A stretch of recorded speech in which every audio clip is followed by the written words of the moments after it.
ಎಲ್ಲರಿಗೂ ನಮಸ್ಕಾರ. ನನ್ನ ಹೆಸರು ಶ್ರೇಯಸ್. ನಾನಿವತ್ತು ಹೊನ್ನವ ಮಂತ್ರಾಲಯದಲ್ಲಿ ಇದ್ದೀನಿ. ಈ ಕ್ಷೇತ್ರದ ಮಹಿಮೆ ಬಗ್ಗೆ ಫಸ್ಟ್ ಮಾತಾಡೋಣ. ಆಮೇಲೆ ನನಗೇನು ಕಷ್ಟ ಕಾರ್ಪಣ್ಯಗಳಿತ್ತು, ಇಲ್ಲಿ ಬಂದು ಏನ್ ಸಂಕಲ್ಪ ಮಾಡ್ಕೊಂಡೆ, ಎಷ್ಟು ದಿನ ಸೇವೆ ಮಾಡಿದೆ, ಅದ್ರ ಬಗ್ಗೆ ನಾನು ತಿಳಿಸ್ಕೊಡ್ತೀನಿ. ಹೊನ್ನವ ಮಂತ್ರಾಲಯ ನಿಮ್ಗೆ ಮಾಗಡಿ ರಸ್ತೆಯ ಹೊನ್ನವಗಟ್ಟಿಯಲ್ಲಿ. ಇಲ್ಲಿ ಮೂಸಿಕವ ಅಂತ ಹಯಗಿರಿವ ಸಮೇತವಾಗಿ ಹೋಮದಲ್ಲಿ ಉದ್ಭವ ಆಗಿರೋದು. ಇಲ್ಲಿ ರಾಯರು, ಪಂಚಮುಖಿ, ಆಂಜನೇಯ, ನರಸಿಂಹರು ಎಲ್ಲರೂ ಒಟ್ಟಿಗೆ ಇದ್ದಾರೆ ಇಲ್ಲಿ. ಆ ನನಗೆ ಇಲ್ಲಿ ಬಂದಾಗ ನನ್ಗೆ ಸ್ವಲ್ಪ ಕೆಲ್ಸದ ತೊಂದ್ರೆ, ಆರೋಗ್ಯದ ಸಮಸ್ಯೆ ಎಲ್ಲ ಇತ್ತು. ನನ್ ರಾಯರ್ನ ಏನು ಕೇಳ್ಕೊಂಡಿಲ್ಲ. ನನ್ಗೆ ಈ ಕಷ್ಟ ಇದೆ ಮಾಡ್ಕೊಳಪ್ಪ, ಆ ಕಷ್ಟ ಇದೆ ಸಾಲ್ವ್ ಮಾಡ್ಕೊಳಪ್ಪ ಅಂತ ಇಲ್ಲಿ ಬಂದೆ.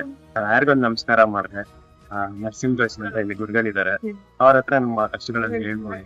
ಯಾವುದೇ ರೀತಿ ಜಾತಕ ಆಗ್ಲಿ ಬೇರೆ ಏನು ನೋಡೋದಿಲ್ಲ. ಇಲ್ಲಿ ನೀವು ಬನ್ನಿ, ನೀವೇನೇ ಪಾಪ ಕರ್ಮಗಳು ಮಾಡಿರ್ಲಿ, ನಿಮ್ಮ ಕರ್ಮದ ಗಂಟನ್ನ ಕಳಿಬೇಕು ಅಂದ್ರೆ ರಾಯರೇ ಅದಕ್ಕೆ ನಿಮ್ಗೆ ದಾರಿ ತೋರಿಸ್ತಾರೆ.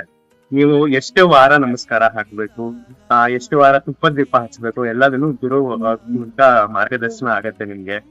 ಖಂಡಿತ ಬನ್ನಿ, ಎಲ್ಲಾರ್ಗು ಒಳ್ಳೇದಾಗತ್ತೆ. ನಾನೇ ಒಂದ್ ಸಾಕ್ಷಿ ನಿಮ್ ಮುಂದೆ. ಖಂಡಿತ ನೀವೆಲ್ರು ರಾಘವೇಂದ್ರ ಮಹಾತ್ಮೆ ನೋಡ್ತಾ ಇದ್ದೀರಾ, ನಾನು ರಾಯರ್ ಪಾತ್ರ ಮಾಡ್ತಾ ಇದೀನಿ. ಇದಕ್ಕಿಂತ ಒಂದು ಒಳ್ಳೆ ಉದಾಹರಣೆ ಬೇಡ ಅಂತ ಅನ್ಕೊಳ್ತೀನಿ. ರಾಯರ್ ಇಷ್ಟು ಮಟ್ಟಿಗೆ ಇಟ್ಟಿದ್ದಾರೆ, ನಾನು ಯಾವಾಗ್ಲೂ ರಾಯರ್ಗೆ ಕೃತಜ್ಞತೆ ಸಲ್ಲಿಸ್ತೀನಿ, ಯಾವಾಗ್ಲೂ ಕೃತಜ್ಞತನಾಗಿರ್ತೀನಿ. ಖಂಡಿತ ಎಲ್ಲಾರು ಬನ್ನಿ, ಎಲ್ಲಾರ್ಗು ಒಳ್ಳೇದಾಗ್ಲಿ. ಪೂಜ್ಯಾಯ ರಾಘವೇಂದ್ರ ಸಂಚೇತನ್ ಮಾಡ್ತಾ ಇದ್ದಾರೆ.